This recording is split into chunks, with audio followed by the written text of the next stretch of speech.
So, good morning, student. In this lecture, we see the remaining part of the unit number third. Point is creating a module. So, how we can create a module? We can create our own module. Every Python program is a module.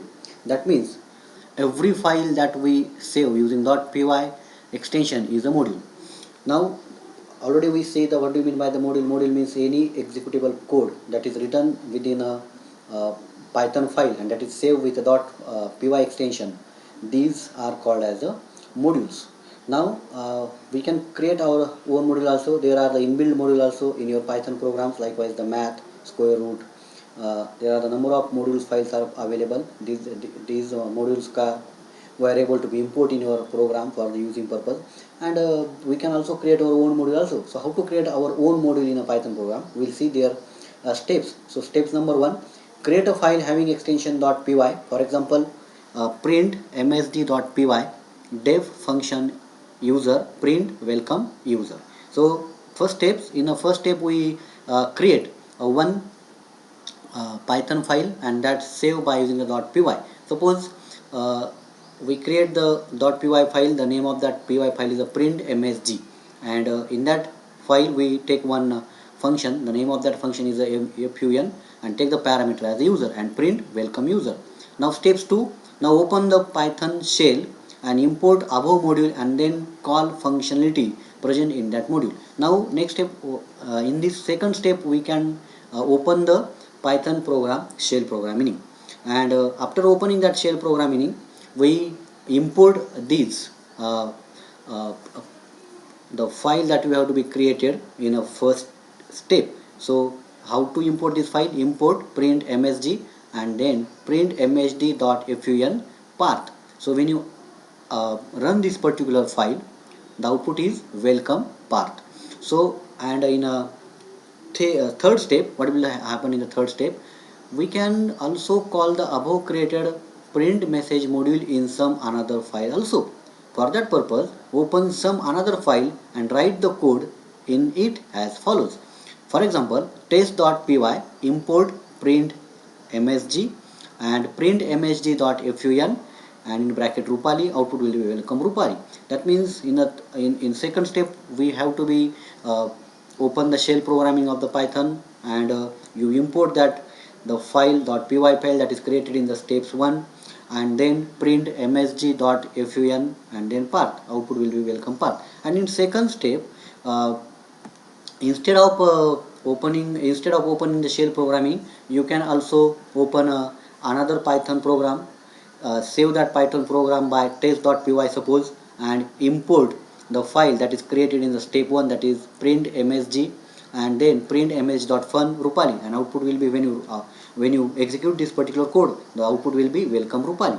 So in this way we can create our own module also. Here is one example to creating the modules, that is a write a module for displaying the Fibonacci series. Here is that example is given here. Now another important point, that is a dir function.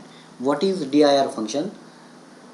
Dir function is an inbuilt function. It is used to display function variables or a class used in the module. So these dir, that is the dir means directory.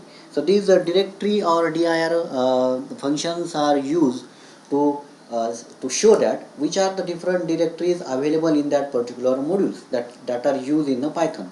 So take the one example here, my module prog.py, then dep display in bracket user, print user is equal to admin, display user, and print dir. So when you show the output of this program, you show the number of directory files that are available in that particular Python files.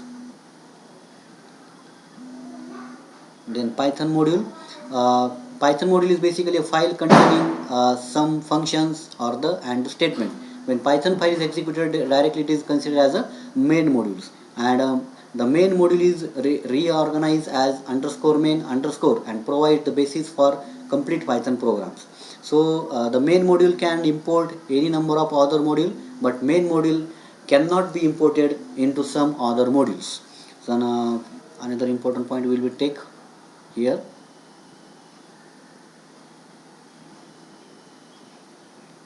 Global, local, there is no need to take private. Now private variables, all the identifier or the variable defined in module are public. That means different variables and suppose identifiers that are defined within the modules, any modules, so that are used in the Python file, or these are the public in one. That means they are accessible throughout the programs. They can be used, they can access by any programs in a Python. That's why it is called as a public. That is variable defined in a module can be invoked in other module without any restrictions. But there are private module also. The variable that begins with 2 underscore are called as a private variable. But likewise the public variables or identifier that are available in the module, private variables or the private identifier also available in the module files. So how to identify these private modules? These private module, the private variables or the identifier are identified by using the double underscore. That means those variable starting with the double underscore, we can consider these are the private one. These are the variable which are used only within the module, and these are private variables are restricted in only that particular modules only. They are not used outside the modules. So these are called as a private variables in a module, and these are used by using the double underscores. So this is a very important concept that are used in this particular module concepts. So this is sufficient for today's lecture. Remaining part we will continue in a next lecture.